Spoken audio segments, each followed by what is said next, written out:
Ladies and gentlemen, I have a special episode for you today. On the podcast, I have brought you none other than a pangolin conservation specialist, Lauren Ayres. Did I say that correctly? Yeah. Hi. She focuses on saving the pangolins all over the world, breaking into warehouses at gunpoint and stealing them, taking them to a pangolin farm, and making a better life for them. You can go and introduce yourself and actually say what you really do. I'm sure I did not say that correctly. Yeah, It's a little bit of an embellishment. As much as I wish I could break in and save all of the trafficked pangolins, unfortunately, that seems a little dangerous for me. My name is Lauren, and I am a pangolin conservation specialist. I work with an organization called Global Conservation Force, and we are kind of a multifaceted organization that's leading the fight against wildlife trafficking and combating poachers and putting forth education efforts kind of all over the world. And we have 5 key species, and pangolins is one of them. So I lead up all of our pangolin projects, and we could go much more into it, but that's kind of a wrap right there. Yeah, we had met randomly. I put out a video because, and obviously you're here to defend the honor of the pangolins. I had put out a video because I had just seen it in, I think, Yahoo News. They're the worst because they just put these clickbaity titles and they're just like, the cause of the coronavirus. And there's a poor little pangolin just with his little hands like saying sorry. And then I made a video joking about it. And you reached out and I was like, is this really a pangolin specialist? And then you said that you would come on and talk about it. Is there any truth really to pangolins being a possible cause of the coronavirus? Well, yes and no. So as of today, April 1st, today's April 1st, and there has been no definitive studies put out that say where exactly SARS-CoV-2, or what we know now as the coronavirus, we don't know where it originated. There are a ton of different coronaviruses. It's not just this one that we have going on, obviously. So there have been some studies that haven't gone through the full scientific vetting process of peer review that have shown there's some similarities between a coronavirus that pangolins carry as well as a coronavirus that we have in humans currently. But there has been no definitive proof one way or the other yet. So currently, they may or may not be associated, but as it stands, we definitely don't want to point any fingers. Yeah. Is there, because one thing you were talking about was zoonotic diseases. Yeah. And is this a zoonotic disease? It definitely was transmitted from animals. Yes, 100%. So there's been a lot of conspiracy theories out there about, did it get created in a lab and was it released on purpose and all this stuff? And no. So what we do know about coronavirus or SARS-CoV-2, which is what we have right now, is that it was a natural mutation from an animal origin. Now, the virus has been pretty much isolated to a population in bats. The horseshoe bat is in China, so they're pretty sure that it came from those bats. Now, whether that means that a person ate that bat or that bat passed it on to a pangolin in the wild, or whether it was in the wet market, we're not exactly sure the whole method of transmission, or if there was 2 different coronaviruses that combined in order to get what we have going on in humans right now. It's all kind of up in the air, but we do know it is of natural origin. When you say that you don't know if someone ate a bat, so is that a possibility? Is it someone just eating a raw bat? Is it someone eating, just even if it's cooked, is it someone getting bit by a bat? Is there so many different ways that it can be transferred? Yeah, there's a ton of different ways it can be transferred. So I'm pretty sure if you cook it, it's not a super stable virus. So if someone were to have cooked whatever animal, it probably wouldn't have, infected them. Not necessarily. Again, science is still out on those kind of things. However, what we do know is that there are wet markets in a lot of areas of the world. It's not just China, where you have a lot of different animals coming in, wild animals that normally wouldn't have contact with each other. So if you have a bat that lives in a cave or, roosts up high, not necessarily going to come in contact with an animal like a pangolin, which is a ground-dwelling animal primarily. Yeah.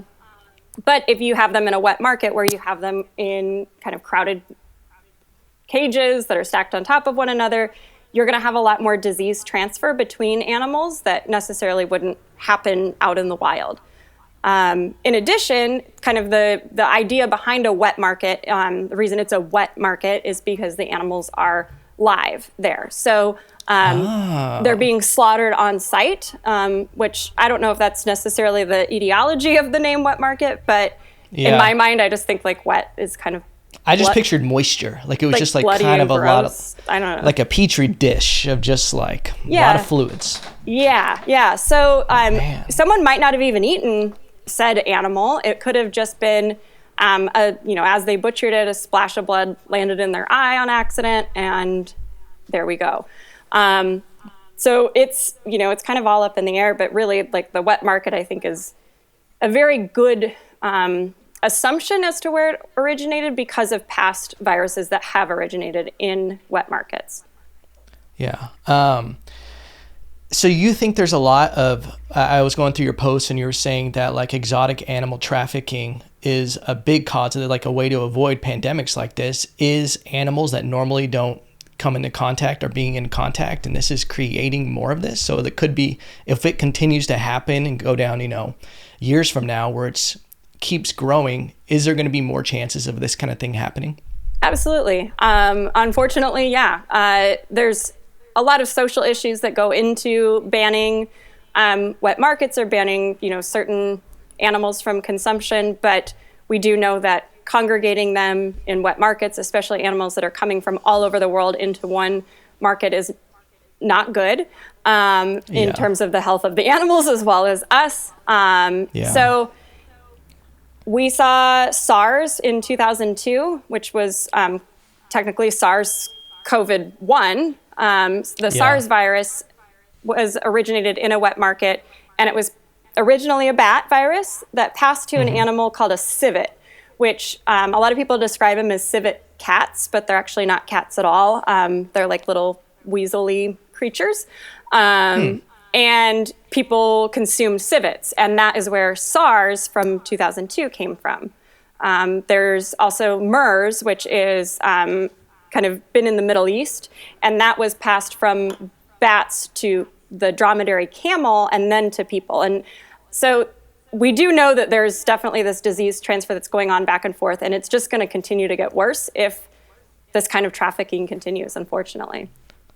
You said about social situations, like different beliefs and everything on wet markets. Is there a way, because I feel like, and I don't know if this is true, I don't know what to believe with the media right now, that wet markets were already opening back up in China and everything like that. Is there a way, I'm sure you've looked into this, like to create kind of like a global law about the treatment of animals and what ones we consume? And like, I get it that there's different cultures and everything like that, but like, when does something of a culture eating something just because it's their belief and everything, when does it start becoming a bigger issue for the entire world, like to avoid something like a pandemic or just, animal cruelty, those kind of things?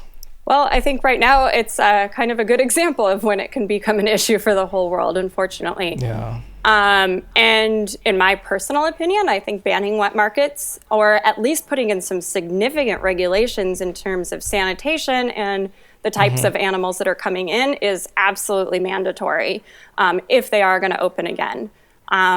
It's easy for us here in the U.S. to be like, oh, well, they shouldn't do that. Like, why would you eat a bat? Or, people are saying like, it's a bat sandwich. Like, probably not. It wasn't probably not a bat sandwich. But the wet markets are an area where people go to socialize. And, really, we have wet markets here in the United States, and a lot of people don't realize that. But the fish markets? Yes. And the basic, simplest way to think of it is the grocery stores that have the live lobsters. And we don't see that as much. I don't know if it's just because I moved here to California and they're not as prevalent here, or if it's just over time they phased out. But that technically is the same sort of situation. And the reason why they have the live animals is because it's fresher, right? especially in areas where there's not like refrigeration isn't super common. You know, in order to get fresh meat, you keep the animal alive as long as possible, and then you kill it when you're ready to eat it. So, but that's not to say that it is ethical, in my opinion, or anything like that. But it definitely is a way we could kind of clean it up a bit and make it a little more regulated, hopefully. Yeah. Is there a lot of exotic animal trafficking going on in wet markets, or is that predominantly food sources in those cases? Yeah, trafficking big time. So especially with the pangolin in particular, they are not only being trafficked for wet markets, basically their meat. It's thought of as a delicacy, even though the trade of pangolins has been banned completely for all 8 species since 2016. It still is happening. Pretty recent. Yeah, I mean, that's for all 8 species. The 4 Asian species were banned for years prior to that. But, like methamphetamine's illegal and people are using that all the time. So, you can make things illegal and it doesn't necessarily mean it's not out there. Still happening, yeah. And the fact that they were illegal and people are like, oh, there's just pangolins down the street at the wet market, even though everyone knew it was illegal. Yeah. So it's kind of it's a tough subject. It's a tough thing to crack and figure out without, kind of taking this Western, like, we are going to change everything that you do because we are the best attitude. Yeah. Why pangolins? Because I saw them. I would expect something fluffy. I would expect something cuddly. I don't know. Like, are they actually the number 1 most sought after animal in the black market? Because that's what I read. Yes. So pangolins are considered to be the number 1 most illegally trafficked mammal in the entire world. Wow. And that has been at least for the last 5 years, if not the last 10, maybe even more. So we hear a lot about rhinos and elephants and, even tigers. And we'll get into that, We'll get into that, yeah. But pangolins, most people didn't really even know what they were. I would say up until, majority of people didn't even know what they were up until like January of this year. But it's kind of crazy because pangolins, they are a mammal. They're the only truly scaled mammal. And a lot of people think that they are related to armadillos because they're covered in scales. You actually see a lot of mistranslations about armadillos being pangolins and vice versa. So they are very distinctly different animals.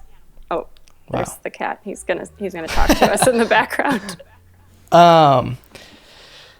What kind of demeanor do pangolins have? Because I was just curious. They look very sweet in pictures. They look like they're always just sorry and just like, hey, friend, Are they sweet animals? Are they tame? Like, can you actually pet them? So, by nature, pangolins are very shy. Their best defense is to curl up in a ball and hope for the best, which is not a super great defense. And, they rely on those scales that are on the outside of their bodies to protect them.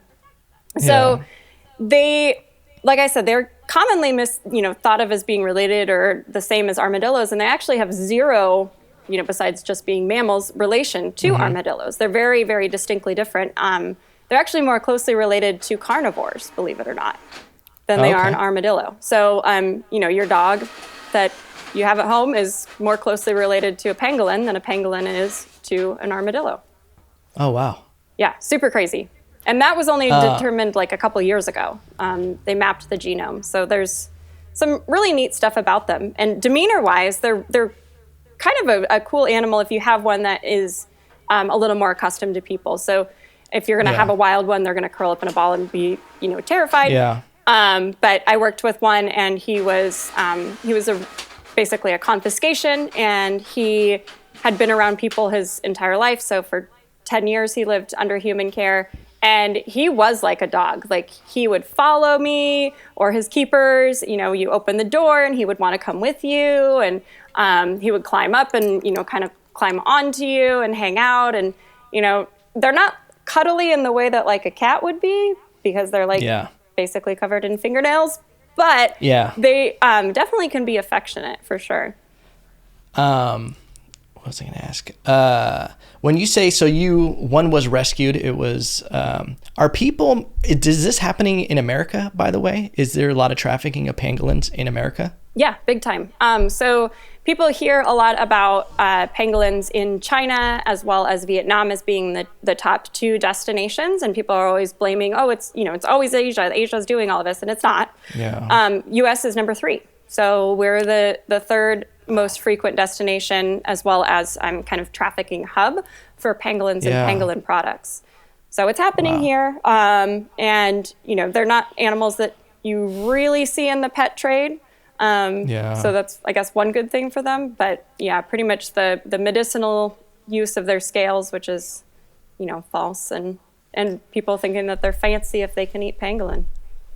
That's a bold move to invite someone over for pangolin for dinner. Isn't that the belief with rhino horns as well, that they thought it was like a erectile thing, that it was going to help like your sexual stimulation? Oh yeah, big time. I mean, even if you go down to your local gas station, the little like gas station ED pills have rhinos on them. They're probably not made of rhino horn, but rhino horn is made out of keratin, same thing as your fingernails and your hair. So it has no medicinal properties. And in certain cultures, like people are like actually snorting it like they would cocaine. Really? And super weird. I'm pretty sure it's not water soluble, so it's probably very painful to snort. Oh my God. I don't know. I've never done it. I've no interest in snorting anything like that. Pangolin scales, the same thing. So they're made out of keratin as well. And both rhinos and pangolins are really charismatic animals. They're very unique. They've got a lot of cool stuff going on for them. And that's kind of, in ancient times kind of led to this belief that they've got, these magical medicinal powers because they're so different from us. So if we, take in their scales or take in their horn, then we're obviously going to assume that, same kind of power or benefit that animal like you has. Are what you eat kind of thing? Yeah. Wow. And unfortunately for pangolins, they are being used for a wide variety of things with their scales. Erectile dysfunction is one of them, as well as fertility, common cold, cancer treatment. The big use for them in Vietnam is in lactating mothers, so moms that are trying to produce breast milk. And it's kind of a hard market to crack because, erectile dysfunction, we've got other stuff for that. We can hopefully kind of push that. But if you have a mom that has a newborn baby and she's having a difficult time producing milk, she's obviously going to want to do everything she can to help her baby. And if her mom and her grandma all used this pangolin scale, she's, doesn't hurt anything. I guess I might as well try it. And so it's hard. It's a very, very difficult situation to kind of curb and cure. And really at this point, it's just kind of protection and enforcement of those protections is the biggest thing that we can do. Are they still in the wild? Are they on the endangered species list? Yes. So there are 8 different species of pangolin. 4 are found in Africa and 4 are found in Asia. The Asian species are doing worse overall in terms of numbers than the African species. There are 2 of the Asian species that are critically endangered, which is like basically the lowest you can get until you're, functionally extinct. And all the rest of them are considered endangered or vulnerable. So luckily or unluckily, right now it looks like the trade has started to take them from Africa rather than in Asia. The numbers for Asian pangolins being taken from the wild has kind of decreased, whereas the numbers from African ones have kind of increased. So on the outside, it's like, oh, good for the Asian ones, but it's actually probably because people can't find them as easily. Interesting. Yeah. I was also going to ask, I saw that you are from Montana. Yeah. And I know Montana, that's actually somewhere I've thought about moving because I love hunting and fishing and everything. What is it like growing up in that world? Did you grow up hunting, or how is it like being raised somewhere like Montana and now you work kind of in the animal conservation world? Yeah, so I personally have never gone hunting. My stepdad is an avid hunter and my grandfather was as well. And I'm not totally against it. I think that they're definitely with, especially ungulates, so deer, elk, things like that, there is a need for population control, especially in areas where, they kind of just go out and, are able to, what's the word I'm looking for? They're able to like manage the hunting. The population? Yes, exactly. And so I think that there is a time and a place for it for sure. My family has never been into like the large carnivore, bears or cougars or anything like that type of hunting because it's not necessary in their opinion. And it's not really like you can feed an entire family off of a cougar, whereas if you get an elk, you can, feeds you for their winter. So I am not personally against hunting. I don't think I could ever do it. I'm also terrified of guns. It's kind of the most ridiculous thing. Like, I'm like the worst Montana girl ever. But growing up there, I did learn to appreciate wildlife. And it's kind of neat to have these type of conversations with my stepdad now being involved in the conservation world, because he has very, very similar ideas to me about, preserving animals and like people that just go out and kill them just to kill them. And so there definitely are people out there that are hunters that are doing it for the right reasons, and not just out there because they want to be able to like blast something off the planet, which is probably, there definitely are people out there if that's what you need to do in order to not like kill people, I guess. I don't know. Some people have to get their aggression out some way, I guess. Yeah. But it's a very eco-friendly state. And like growing up school-wise, we were kind of outside all the time and doing different field trips, like to watersheds and different like nature parks, and like learned how to build like lean-to shelters and all kinds of like weird Boy Scout type stuff. But that's awesome. In grade school, so it was really cool, and it definitely kind of formed that interest in wildlife and conservation early on. And where did you go to school? Where'd you go to college at? I went to college at Indiana University.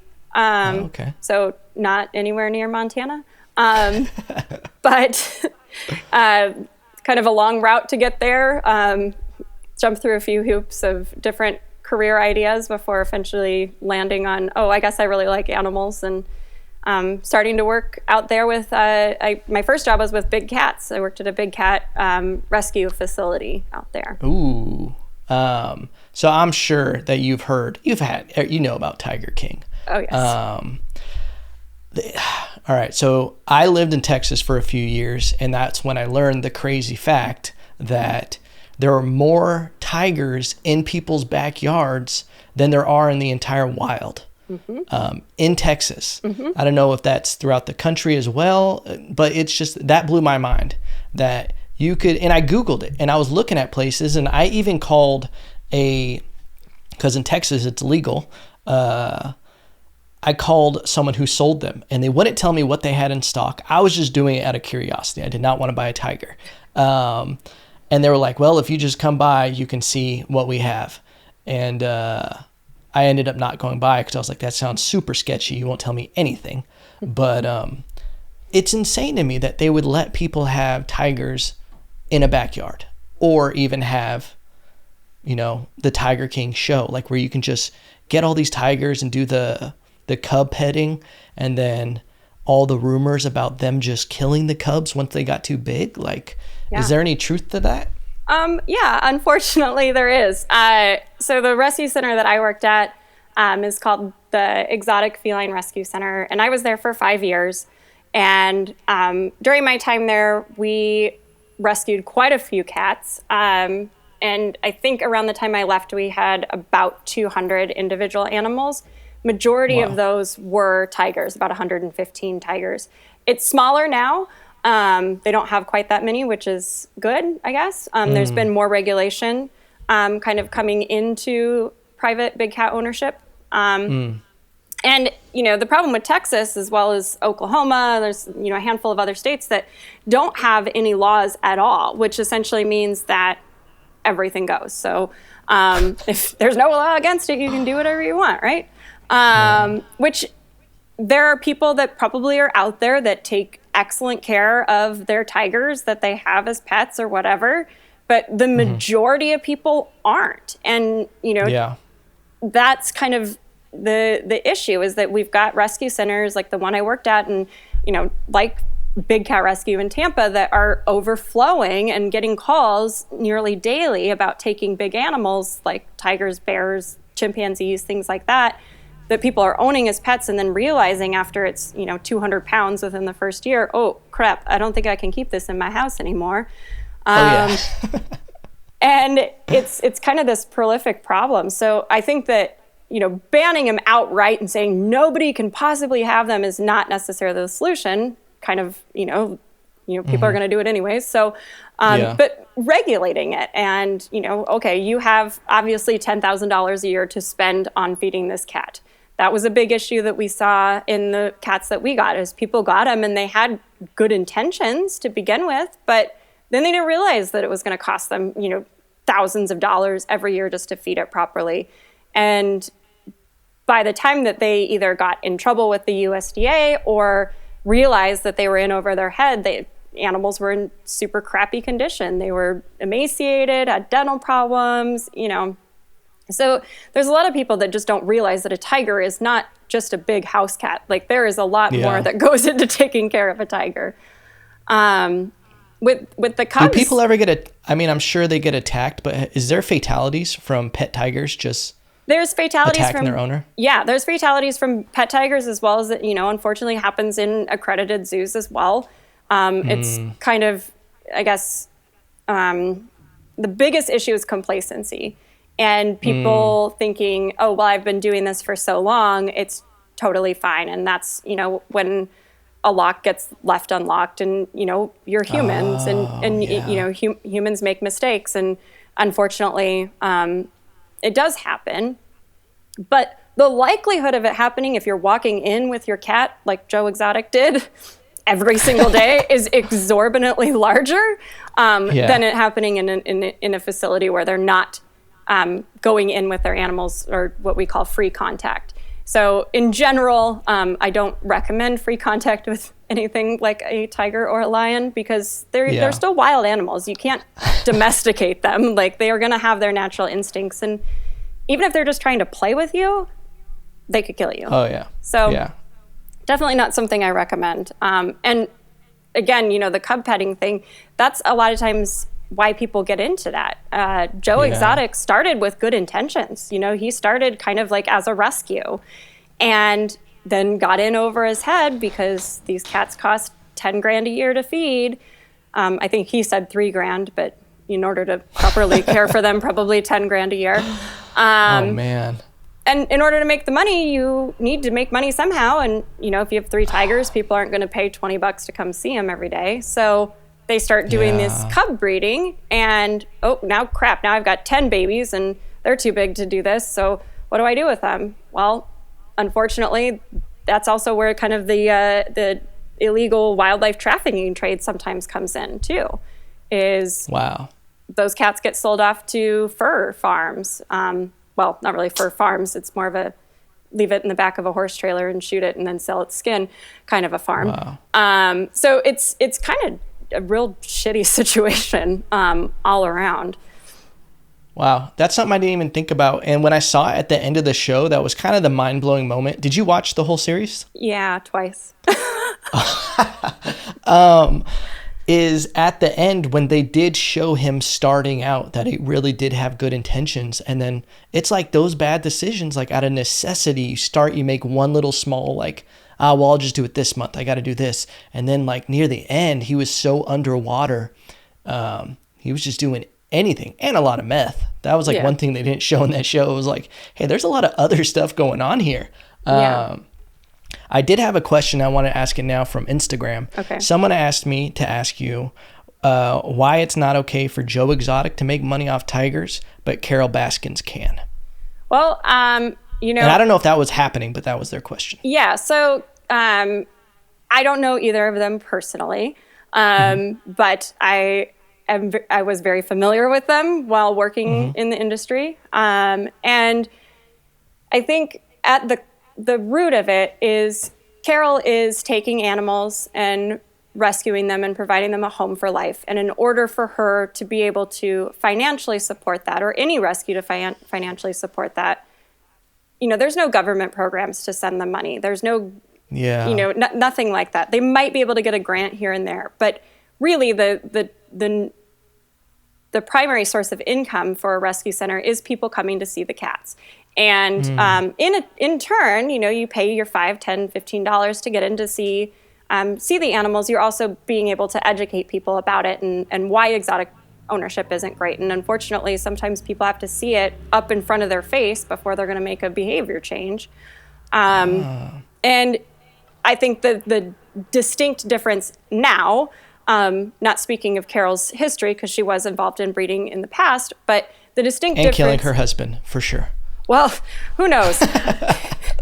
Yeah, that's I'll leave that up to the police to figure out. But that's been a rumor for a long time. The distinct difference is that Carol isn't breeding her cats anymore. She's, trying to provide a home for them. But a lot of the people see her as saying, oh, well, I want no cats to be in cages, but she has cats in cages. I think ultimately what she meant is that I don't want to see them in cages, but there's nowhere else for them to go right now except on my property in my, in my enclosures. And presumably she will be hopefully able to close down at some point, and there'll be no more, cats that want to come in. There is a lot of shady rescues out there, and I can't speak for Big Cat Rescue or any of the other ones, but I know that it is a multi-million-dollar business in terms of moving cats around and trading them. And I don't have one of these, so the next one that comes up, I want to get that one, and that way I can have it here. And the big cats are kind of a mess all around, no matter what way you look at it, unfortunately. You said something interesting about how the rescues in these conservation places, they need people to come visit. Is that what kind of zoos are? Like with Santa Barbara Zoo, when I go there, is that a way, what I'm paying for is a way for these places where these animals have to be to get the funding that they need? So zoos in general, I think the primary income is going to be what we call gate tickets, people coming to visit and see the animals. There are some city-run zoos, so there is some government funding for some city-run zoos. I believe the Oregon Zoo might be city-run, and I think there's a couple here in California. There's a variety of them around that are city-run. There's also free zoos, like St. Louis is free, so you can go in and see all the animals, and it doesn't cost you anything. So those are zoos that are operating on budgets from elsewhere, grants, donors, things like that. But ultimately with our zoos right now, it's kind of like a living ark, because tigers, if we're going to just talk about tigers right now, tigers aren't doing well in the wild at all. There's, less than 5,000, maybe even less than 3,000 tigers in the wild. So in order for us to kind of keep them around, zoos are kind of acting like Noah's Ark for tigers. They're able to kind of continue breeding and house them until maybe someday there'll be room for them in the wild, a protected area. But right now, being able to release a tiger that's bred in a zoo is not feasible for a lot of different reasons. And is the declining population of tigers in the wild due to poaching, natural resources because of humans, or is it something that's naturally occurring? So there's an argument that we're in the middle of a sixth mass extinction, and it's natural for animals to go through extinction, et cetera, et cetera. But the frequency that animals are dying off is absolutely connected to people and people's involvement. So tigers have been trophy hunted for a long, long time. So that was obviously a small take, but also the population expansion of people and kind of encroaching into tiger habitat. Tigers are being taken for medicinal purposes as well. But a lot of times those tigers are actually being farmed in places like Laos and China. What kind of medicinal purposes? Is it like running faster? Is that another one of those things? So tiger penis is a big aphrodisiac. So, that's definitely, Really? yeah. Yeah. Oh my God. Tiger bone is it's in that same sort of realm as rhino horn and pangolin scales is tiger parts in that kind of traditional medicine that's, more magic and voodoo-y related than any, scientific cure. So, and then of course, how is there still a belief system that this is still true when we have science? Like, I feel like everything has been debunked. Right. So here in the United States, in the Western world, we rely on science. Science is our fact base. But if you think about other cultures that, maybe science is newer to them and religion is a larger portion of how they come up with their beliefs, science is kind of that weird thing out there. Like, science to them is how we probably think of flat earthers, like there's like a few people that believe it, but like really, so that, in other cultures, that's kind of where people are like, oh, this has no proof. And you're like, okay, whatever, you flat earther, like, yeah, we didn't land on the moon. Okay. And in another culture, that's kind of how they're seeing science. And, there are, of course, outliers, and there's a lot of people that are doing great work in other countries and other cultures. But overall, changing that perception is going to be very difficult. The mutation of this, is that something that happens naturally with animals? And I know this might not be a question directly for you, but the mutation... Go ahead. One of the mutations, it's kind of related, is have you ever heard of wasting disease in deers? Yes. So that is something that freaked me the fuck out last week, was about wasting disease and the chances of it mutating and being able to jump to humans. Is that something that pandemics in the future we should be worried about, or something that could possibly happen? Yeah, so really any virus, any bacteria, any sort of pathogen that could pass to humans has the ability to mutate from one animal to be able to host itself in humans. And I should, I guess, have prefaced the beginning of this podcast by saying I am not an epidemiologist. I'm not a virologist. Yeah, I realized. I do have a degree in biology, but, that was a decade ago. So my knowledge is pretty limited to the research that I have done. But what I do understand, especially about coronavirus, is that there are certain receptors on the virus itself that allow it to attach and host itself in a human cell. And that is where the pangolin is thought to have the connection, is because the pangolin coronavirus had that same receptor that allowed it to host in a human cell.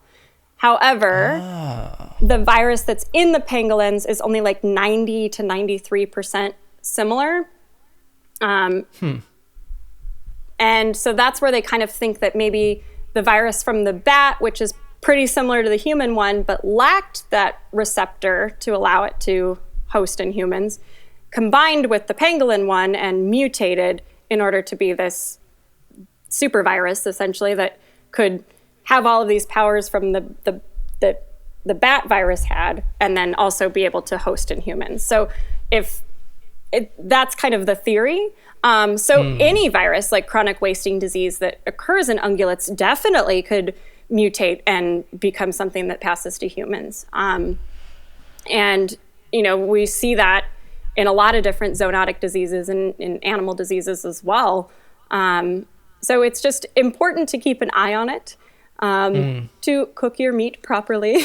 And, everything's well done from now on. Don't eat meat. That's, kind of also a pretty easy fix right there. You could get E. coli from romaine lettuce, So these are just things that come with having a giant population like we do here on Earth.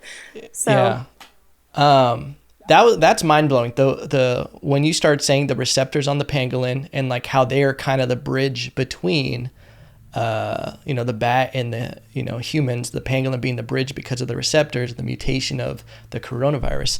This seems like the biggest push for the need for animal conservation is a pandemic like this. Like, this should be like a telltale sign that we need government funding for exotic animal trafficking. Like, I feel like it's never been more obvious than now. Right. And those of us that have been kind of fighting for wildlife trafficking, enforcement and stricter laws and things like that.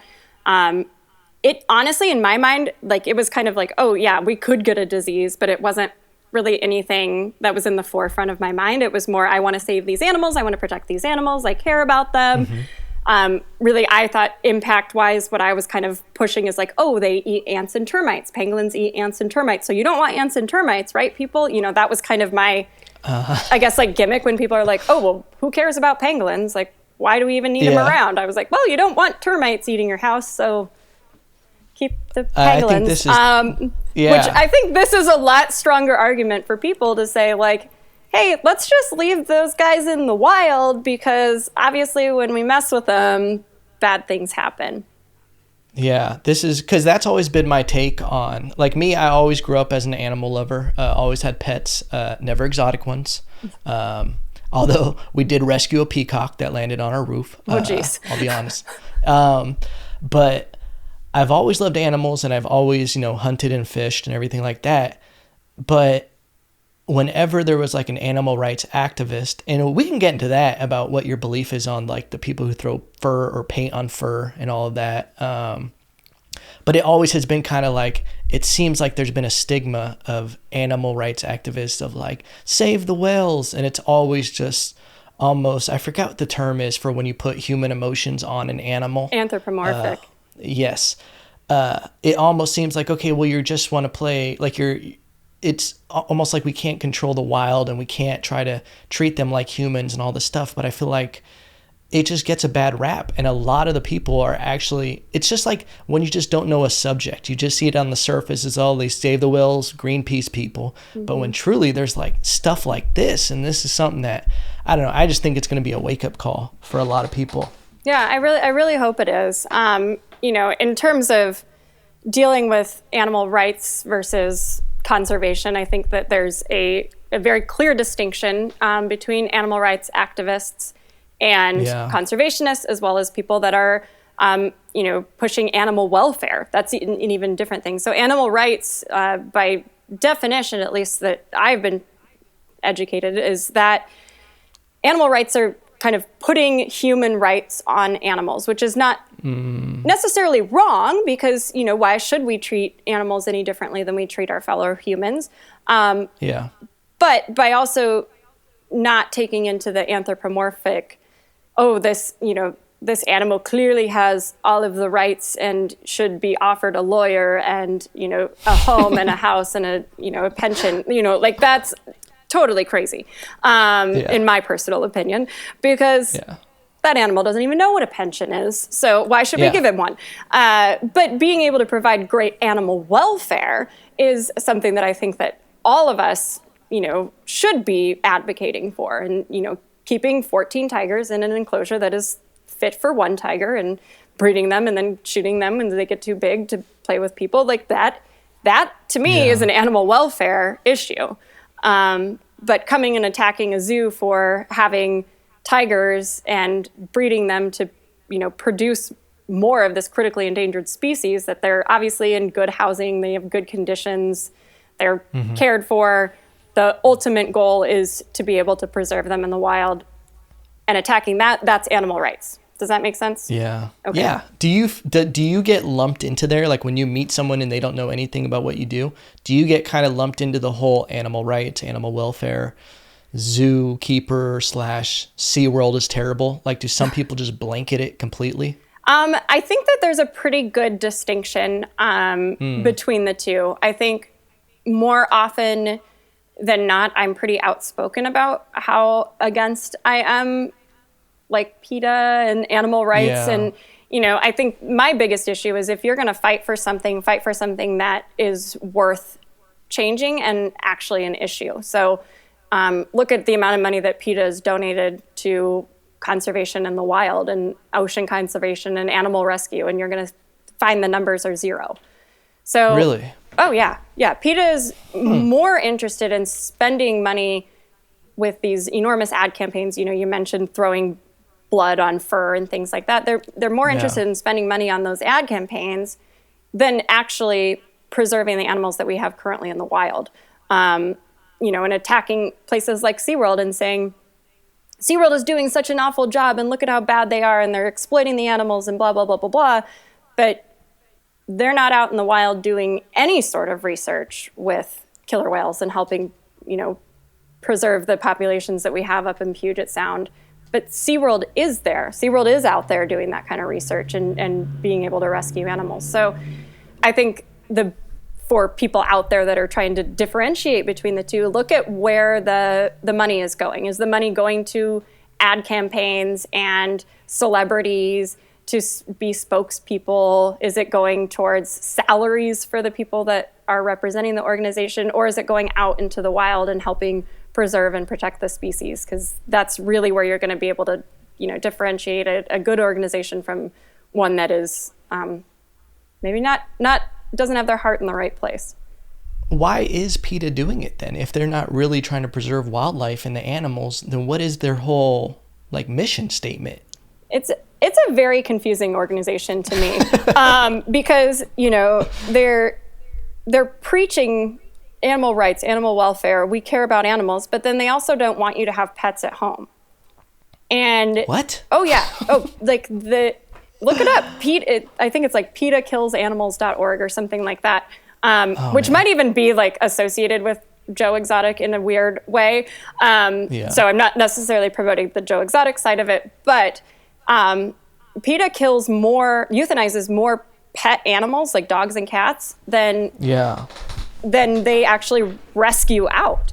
I had seen that, the kill boxes that they have where it's just terrible. Because they think that it would be better for those animals to be dead than to live under human care, which also extrapolates to their feelings on zoos, as they think that an animal like a killer whale, for example, would be better off in the wild fighting for its food, fighting for its social status, fighting for its health because it's not it doesn't have the immunity because it's lived its whole life, in a habitat at SeaWorld, we'll say, for example. They think it's better for it to be out there and suffering, and dying out in the wild because it clearly can't survive out there than it would be for it to be living at SeaWorld. And in my personal opinion, let's look at the individual animal. Okay, well, that animal has only ever known living in that habitat at SeaWorld, and it knows its trainers, it's friends with its trainers, it has its whale friends that live there, and then all of a sudden you're going to release it and say, oh, I know you've been living in a bubble your whole life, but have fun in the ocean. And, oh, you don't know how to hunt? That's okay, have fun, figure it out. And that to me is a worse life, is a life of stress and not knowing when your next meal is coming. So. Wow. Do you feel like, because I saw the movie Blackfish. I don't know if you notice, I'm a stand-up comedian, and I would actually have jokes about Blackfish, and I would say it was like a feel-good movie if you're a SEAL, seeing those killer whales get the prison sentence they deserve. Yeah. But when I actually watched it, it feels like they the SeaWorld, that those cases were bad from at least the point they painted, the picture they painted with it.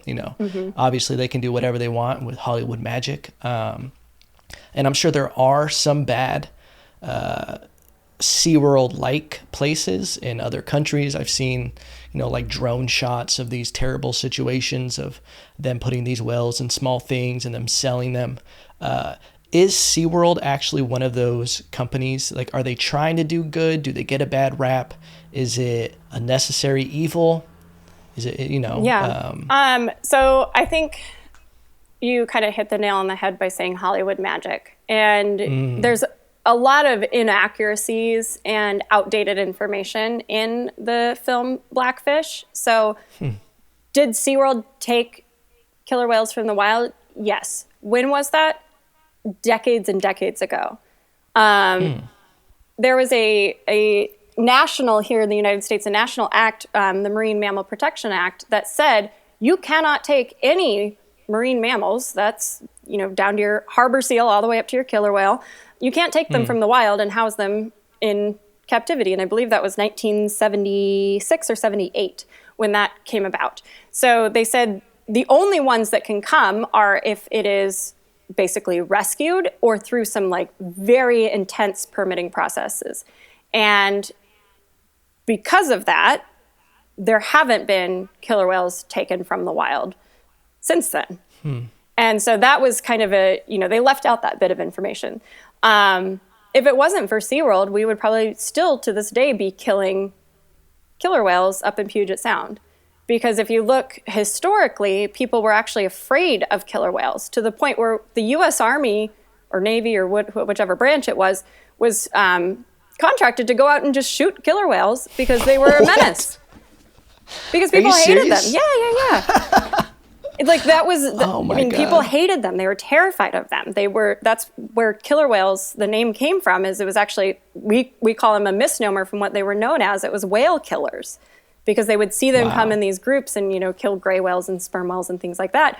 And that's where killer whales came from. And so when the first one was brought into captivity, and I want to say it was in the 1940s, maybe the 50s, was up in Seattle, and it kind of, gave this idea of people could get up close and they could actually learn about this animal and say, oh, this isn't this ruthless killer that we've been hearing about. It actually kind of is kind of cool. It's got a personality, Yeah. And it took a little while for people to figure out how to house them and keep them in captivity. And whether or not that's something we should have done, if there's a way we could have taught people about how cool killer whales were without bringing them into captivity. Nowadays, I think we could have. But back in the 60s, people needed to see them right up in front of their face. And so that's kind of where SeaWorld stepped in and showed people how cool and charismatic these killer whales were. And unfortunately, it kind of backfired on them, years and years later, is that, they were the ones that showed how cool they were. And yet people, kind of attacked them for it.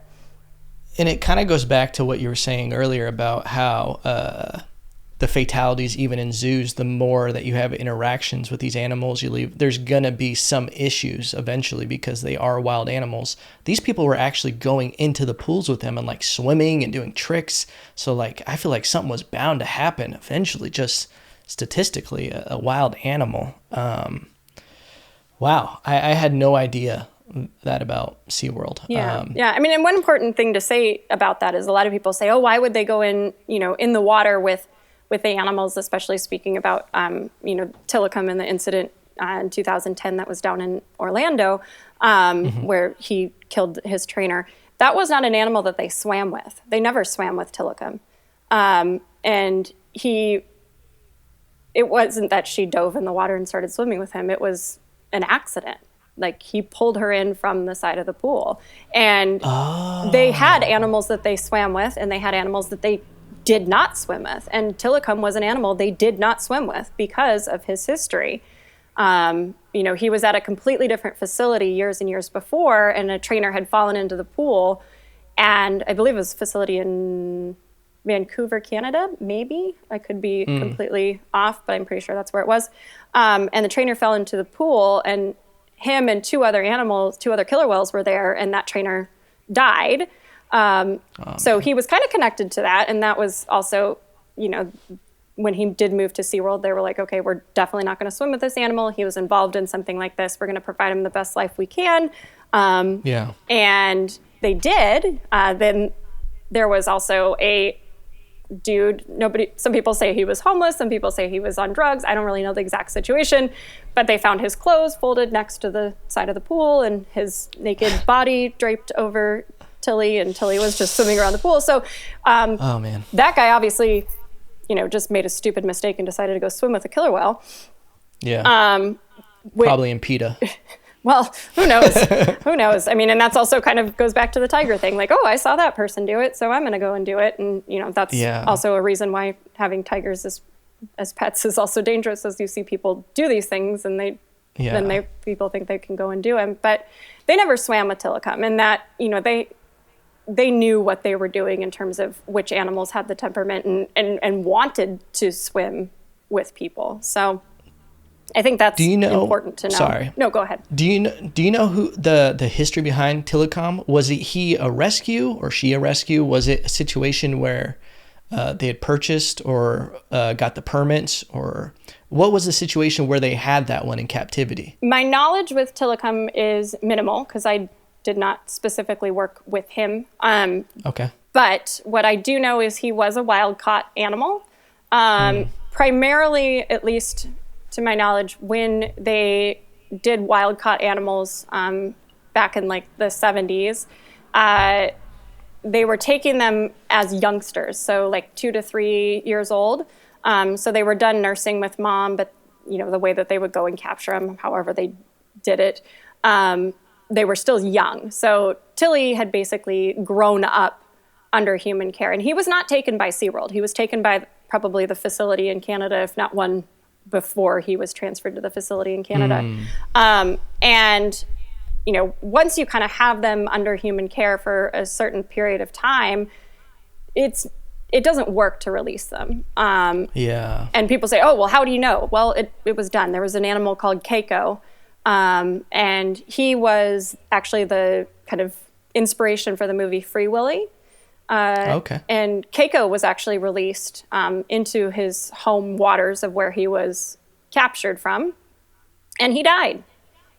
He couldn't survive. They tried to get him to join up with pods. He was like more interested in coming and hanging out with people, and they tried and tried and tried. And there's a really good book called Killing Keiko that goes through the whole thing, and it's incredibly informative because people don't know about that. And so, it's easy to say, oh, well, we should just release them to sea pens, or we should release them to the wild. They'd be fine. They're killer whales. Like, they can hunt. It doesn't work that way. It's like if all of a sudden you'd always gotten food delivered to you, and then one day they're like, okay, now you need to go out and like hunt your own, and your entire life you'd had it delivered, you'd be like, I do what? I don't know how to do that. So I could. Wow. I won't totally drown you in killer whale talk. That's a great pun. Oh, that was not meant to be a pun, but it was. It was a very bad pun. That's some zookeeper animal puns right there. I don't know how long you can go for. We're over an hour. I just I had some questions that came up on Instagram today. Go for it. We can run through them. Yeah, you can cut whatever you need to cut. I think a good half hour of that is probably us trying to figure out. All right, let's see. Oh, before we get to that, I wanted to ask, is there anything related to the conservation of animals that you deal with factory farming? Is factory farming something that you think needs to be improved here in our country? Because we can point fingers at wet markets and all these places all over the world, but like there's stuff here that could possibly be something contributing to animal suffering and zoonotic diseases. Yeah. So factory farming is a very hot button topic. I myself choose not to eat any mammals, and the protein that I do eat, I make sure is sustainable, and any poultry that I get, it's free range and has outdoor access and has the best life possible. But that's my own personal feeling. I know that a lot of people choose to eat beef and pork. And I think one thing that's incredibly important is to look for good welfare and the best conditions possible.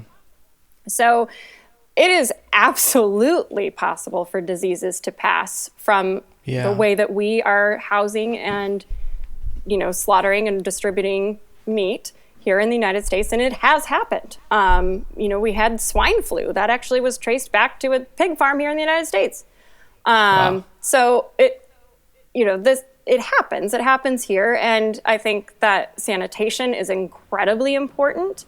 I think that the closer packed that people keep animals, the more likely there is to be disease transmission from one animal to another. And slaughtering animals in mass quantities is obviously not going to be the most cleanly process. So I think it's important to, for everybody out there to kind of decrease your meat consumption. And, something that some of my coworkers do is they do meatless Mondays, and they're like, this is our, we choose to eat meat, whatever, but we're going to take one day a week and we're going to not eat any meat at all. And, that's a quick and easy way to kind of start. Or if you are going to buy beef or pork. Choose free range. Get the stuff that isn't crammed into a tiny little farm. And by decreasing our meat consumption, we are also, in turn, hopefully going to be able to give the demand of, factory farms. We need them in order to produce the amount of meat that people are eating. We're going to reduce that, and then hopefully be able to, down the line, give those animals a little bit better of an existence prior to slaughter. But where was I going to go with that? I lost my train of thought. Is there, the end. Honestly, the end. The end. And they lived happily ever after. Yes.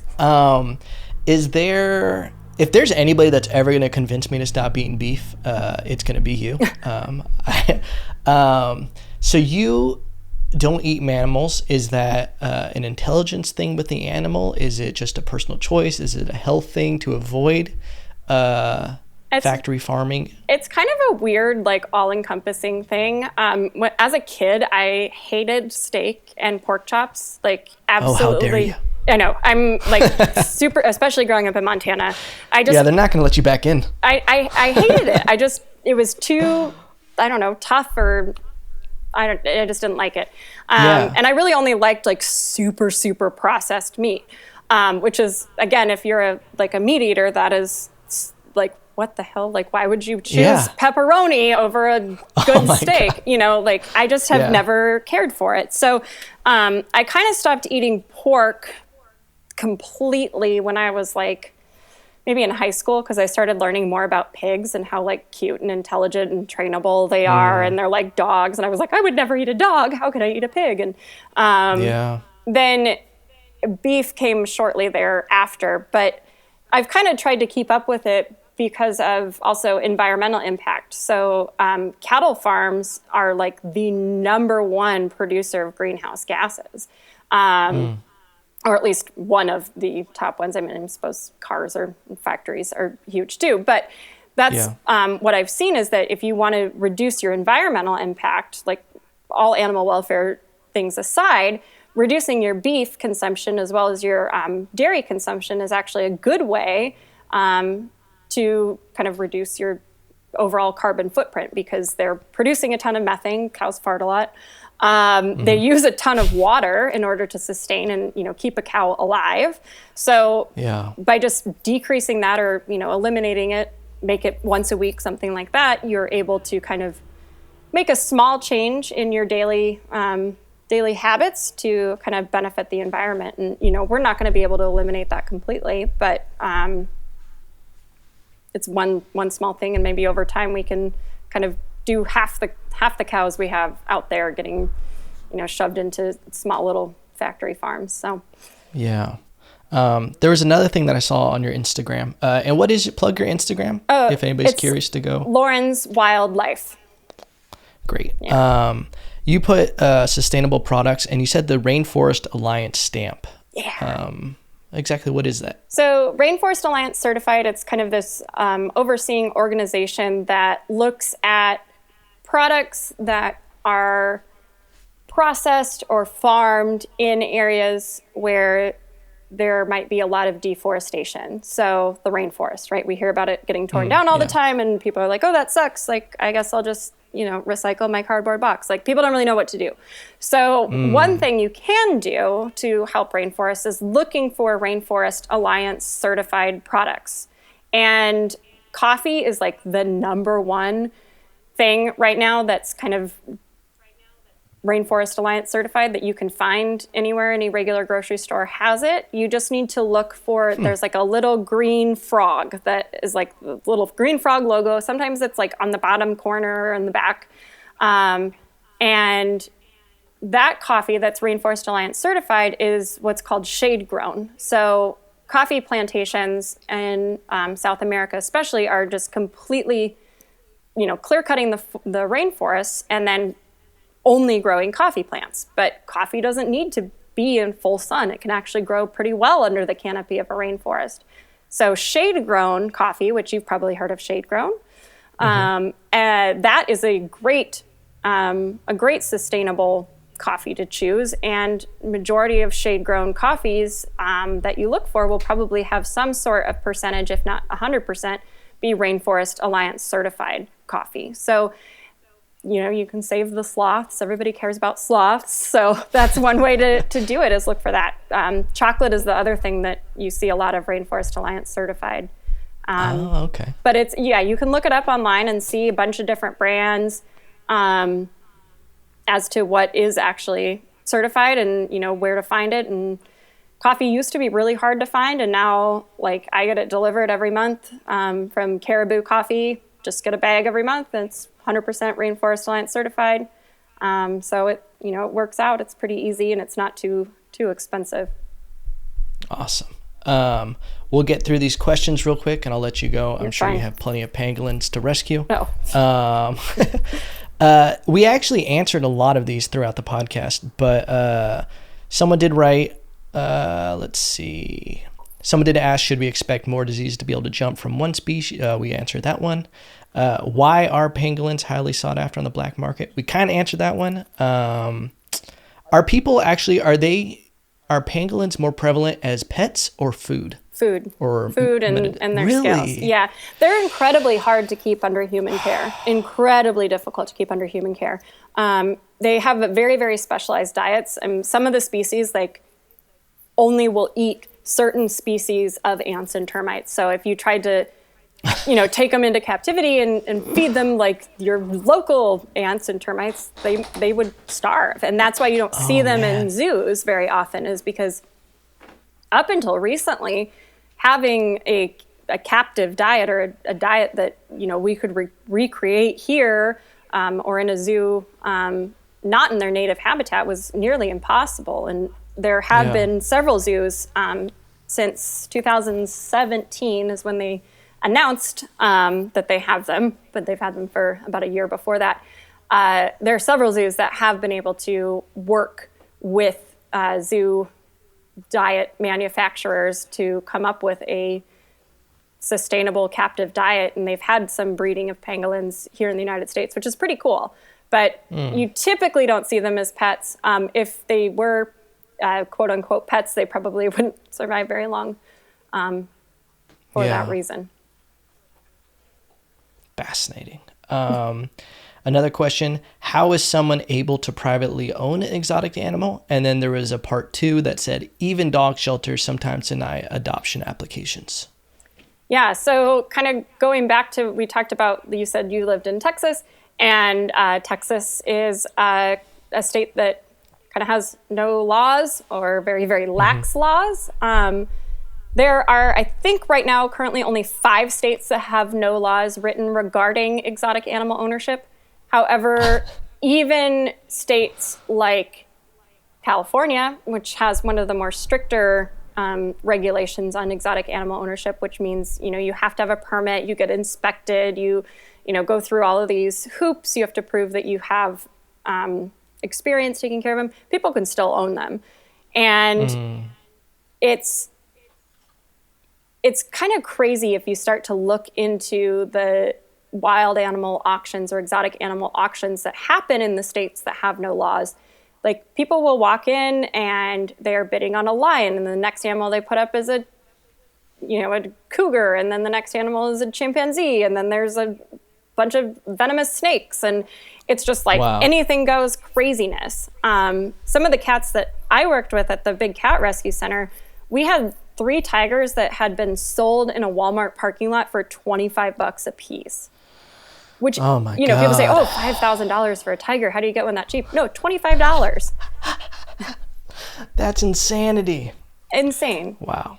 And I think those are probably because they were like old photo booth cats and they had nothing better to do with them than sell them. And luckily they were able to be rescued and came into, a decent situation where they could survive the rest of their life and not get killed for their skin or anything like that. But it's it's crazy, and there needs to definitely be more oversight on it. Yeah, because it seems like when they're selling for $25, they're not even making a profit. But the cost of upkeep for a tiger or a lion that's not even generating money or anything is crazy. So they're probably ready to give it away at that point. Yes, exactly. Wow. Someone wrote, funniest moment working with an animal, if you have one. Oh gosh. There's been so many. So I know that is such a hard.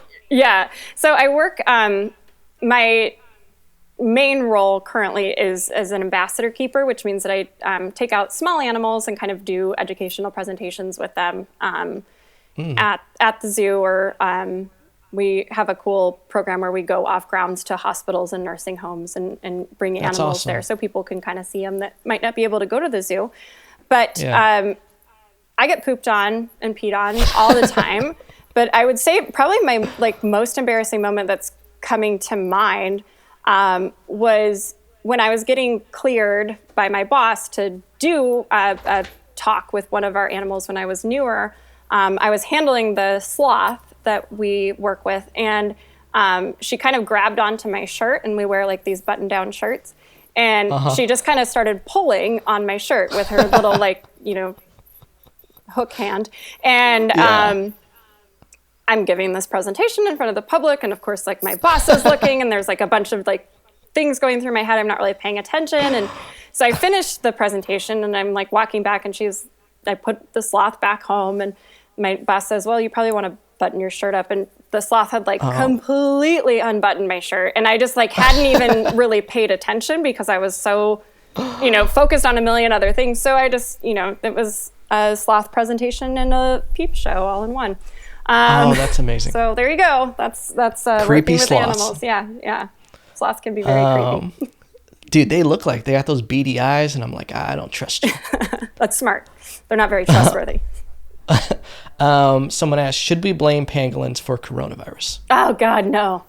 And initially when pangolins came out as being associated, there was a ton of people, even in the conservation world, that were like, yes, finally, pangolins, maybe people are going to stop taking them from the wild because they're going to be afraid of them. But that's kind of our idea, oh, that's a rattlesnake. I'm not going to mess with it because it could kill me, right? But you have to think about on the other side, oh, that's a rattlesnake. I want to kill it so it doesn't kill me first. And that is what we fear with pangolins being associated with coronavirus, is that people are going to retaliate against them. And and pangolins have no defense. Remember, they just roll up in a ball and hope for the best. So, say there's someone just walking in the bush in India or whatever, and there's a pangolin, and they go, oh God, that thing has coronavirus, and they, kill it, which is not what pangolins need. So please don't blame it on pangolins. Don't blame it on bats. Blame it on people for not being that's sanitary. a good way to put it. Blame it on the governments for not putting people in their houses sooner and preventing the spread. And, ultimately it comes down to people. If we didn't mess with these animals in the first place, we wouldn't have this. What happens with the animals right now during a pandemic? Is it shut down? Are the animals just chilling? Is there a worry about, I guess, is this something that you guys, being in the, knowing that it's a zoonotic disease and things like that, when it started spreading, were you like, oh, this might be an animal disease? Is that something that you guys were aware of, and how quickly it could spread with knowledge of zoonotic diseases? So knowledge of zoonotic diseases, everyone is obviously very different. Each one, passes differently. And I would say it was pretty early on that I had heard of a connection to it being from an animal and originated from an animal. And because it was a novel virus, we knew that very early on. It was a new virus, that the most likely scenario for origin would be from an animal. So that was kind of an idea that we had. I didn't necessarily catch on as to how prolific it was and how much it was spreading until pangolins started getting implicated. Because that's really when I started getting my eyes on this stuff, is I was like, oh wait, hold on. Because when civets were connected to SARS back in 2002, there was a ton of retaliation on civets. Afterwards, people just killing them left and right because they were like, oh, they carry SARS, kill it, which is actually, you're more likely to get it by killing it, because then you're having contact with the animal. It's like the people Oh, that wow. get bit by rattlesnakes are the ones that are messing with them, Like, just leave it alone, you'll be fine. So, that's definitely something, we always kind of consider when we hear about new viruses is, oh, crap, what is this going to do for our animal friends out there in the wild? Yeah. We'll do one more question. Someone asked, are pet stores bad? I don't know if that's... Yeah, so that's a tough one because, you have to always consider where the animals are coming from prior to the pet store, and you have to consider that pet store and how the animals are cared for while in the pet store. So I know here in California, they banned puppies from pet stores. And basically the reason why is because the majority of puppies that were in pet stores were coming from puppy mills. And everyone hears puppy mill and they're like, oh God, that's bad. And in general, yeah, it is. There's, no animal should be, in my opinion, forced to breed consistently and have as many possible litters as they can. And as soon as the babies are weaned, then pull them away and then constantly keep pumping them out. And the problem with puppy mills is that the animals that are there are actually kept in quite small, cramped, not great conditions. And but everyone that has a dog knows that your dog is not going to want to hang out in a kennel all day, every day, and have a bunch of babies. And so that is an issue. I think that there is a place for pet stores that can have reptiles and small mammals like guinea pigs and stuff and be able to educate and inform people on proper ownership before selling them. I think that's incredibly important. I worked at a pet store in college prior to getting involved with the Exotic Feline Rescue Center. And I used to get in trouble from my boss because I would purposely not sell animals to people because I was like, oh, they can't possibly handle this. And he was like, no, your job is sales. And, he had his heart in the right place and he cared a lot about the animals too. But I think just knowing, don't just wander into a pet store and just randomly buy an animal, do your research and learn about it. And as long as the animal looks like it's in good condition and is being cared for properly, and ask where it came from. That's really, really important too. If there's, someone that's privately breeding dogs and they've got, a big giant farm and they only have, 2 dogs and they breed a litter every year, that's probably not going to be that bad as compared to a puppy mill. So, ask questions and don't be afraid to ask questions and be that jerk because that's what's going to stop the bad people is if more people ask and question it, then maybe they'll be like, oh, actually people care about this. Were you downselling people who wanted a ferret and you just be like, maybe a goldfish, maybe a feeder fish, start with that. You're not ready for that. Yeah. Anytime people wanted an iguana, because iguanas are really huge, a huge issue in animal rescue is people get them when they're little and they don't realize that they can be really aggressive and get huge. And so I'd be like, how about an anole instead, which are teeny tiny little itty bitty lizards. They're like, no, I don't want that. Or you could get a goldfish, or you could maybe get this leopard gecko, So I would kind of encourage people to get things that are a little bit less intensive as early pets. Yeah, I had a few anoles growing up, and I always wanted an iguana, but I was like, I've seen how big they are and how angry. I remember the people would be like, they would whip you with your tail, they can break your arm, and I'd be like, I don't know, is that true that they could actually break your arm? I never Googled it. I don't know. Possibly. I don't know much about iguanas personally, but I would not doubt. I know that they whip you with their tails, and that is enough for me. And they've got sharp claws, and that they could bite, and all of the. Yeah, I'll take one of those things with my animals. I don't want all 3 in one animal because that's a little too dangerous. I got to say, it's been a pleasure having you on the podcast. If you don't have a podcast, you need to start one ASAP. I will help you. I'll teach you how I do everything. But I definitely think you have so much knowledge about all these animals, about the pangolin. And I feel like especially now, pangolins are going to start getting a bad rap, and they already are. And I think you're a great voice of reason in the animal community. Well, thanks. I appreciate that. Yeah, I appreciate you being on the podcast. Is there anything you would like to say to end this for the people listening? Oh gosh. So much pressure. Would you like to address the mankind? Mankind, please do your research. Learn about what you're doing and what you're putting your money into. Because I think, all of the topics we talked about, if people were to just kind of look into things a little bit more, you might end up learning something that you didn't know ahead of time and be able to make an informed decision. And peer-reviewed science articles, don't take anything as fact unless you see it as a peer-reviewed journal article. So that was the problem with the pangolin being associated early on, is that it just proliferated with the media and nobody was really looking at the fact that the one bit of information that came out hadn't been peer-reviewed or published or anything. So I feel personally attacked. It is not your fault. It is not. I mean, it was literally every single news outlet was saying this. Yeah. And I don't know, I'm not a journalist, but I feel like for me, knowing what little I do about journalism, I feel like researching your sources and listing your sources is probably something that's important. And that wasn't going on. So people are just trying to pump out information as fast as possible. So do your research. And I feel like that's a huge thing just in general, because especially during a pandemic, I'm so tired of saying that word, by the way. I've used it 1,000 times in the past week.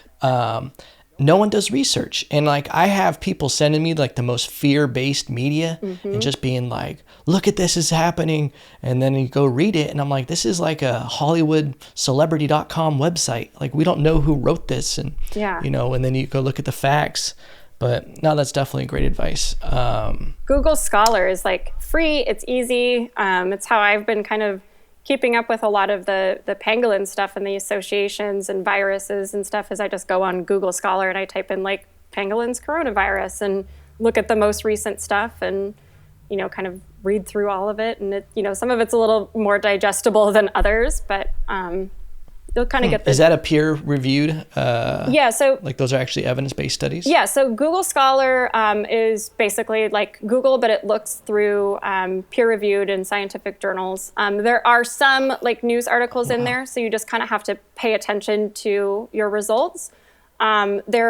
With coronavirus especially right now, there's a lot of stuff that's coming out that has not necessarily gone through the entire peer review process, but the journals will put it out there with a disclaimer at the top, this is a preliminary publication, and so it's just for reference. Don't be quoting this and citing it, it's just, this is the initial findings, and it's still under peer review. So just it's a super easy way to kind of figure out anything science-based. Even social science stuff, you can find a lot of great things through Google Scholar, and it's free, because most of the other search engine sites for peer-reviewed journals are paid services that you might have used when you were in college or whatever, through your university's website. But Google Scholar has a lot of great resources that way. Awesome. Lauren, thank you so much for coming on the podcast. Where can people find you on social media, if you have a website? Yeah, so my social media, pretty much through all platforms, is Lauren's Wildlife. Instagram and TikTok I am most active on, because I'm 13. Not really. It's super fun and addictive. Honestly, I want to tell people, don't get on it if you're not on it, because that will consume your whole life.